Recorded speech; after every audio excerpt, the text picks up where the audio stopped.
వాళ్ళని తమ యాప్‌లోకి తీసుకొని, అలాగే తాము కొంతమందిని ప్రోత్సహించి, వాటి ద్వారా ఓలా సర్వీసెస్ అందుబాటులోకి తీసుకొచ్చినట్లు ఓలా, ఆ తర్వాత ఎలక్ట్రిక్ వాహనాల ఉత్పత్తి ప్రారంభించింది.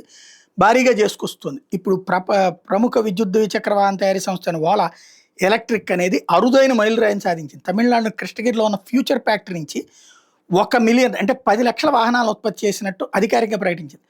2021లో ఈ ప్లాంట్ ఉత్పత్తి ప్రారంభిస్తే కేవలం 4 ఏళ్లలో 10,00,000 వెహికల్స్ ఉత్పత్తి చేసింది. తమ మీద విశ్వాసం ఉంచిన ప్రతి భారతీయుడు ఈ ఆనంద క్షణాలు జరుపుకోవాల్సిన సందర్భం అంటూ ఓలా ఈ సందర్భం పేర్కొంది.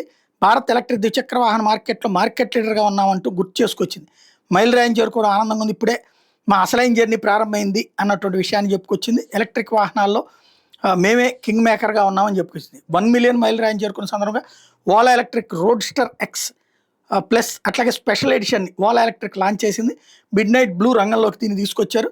రీసైకిల్ చేసిన కాపర్ వేస్ట్ ఎలక్ట్రోప్లేటెడ్ బార్ ఎండ్స్తో ఈ రోడ్స్టర్ ఎక్స్ప్రెస్ను రూపొందించారు. మరియు ఇటీవల జరిగిన సంకల్ప్ ఈవెంట్లో 4,680 భారత్ సెల్తో రూపొందించిన S1 ప్రో సిరీస్ స్కూటర్లను కూడా కంపెనీ ఆవిష్కరించింది.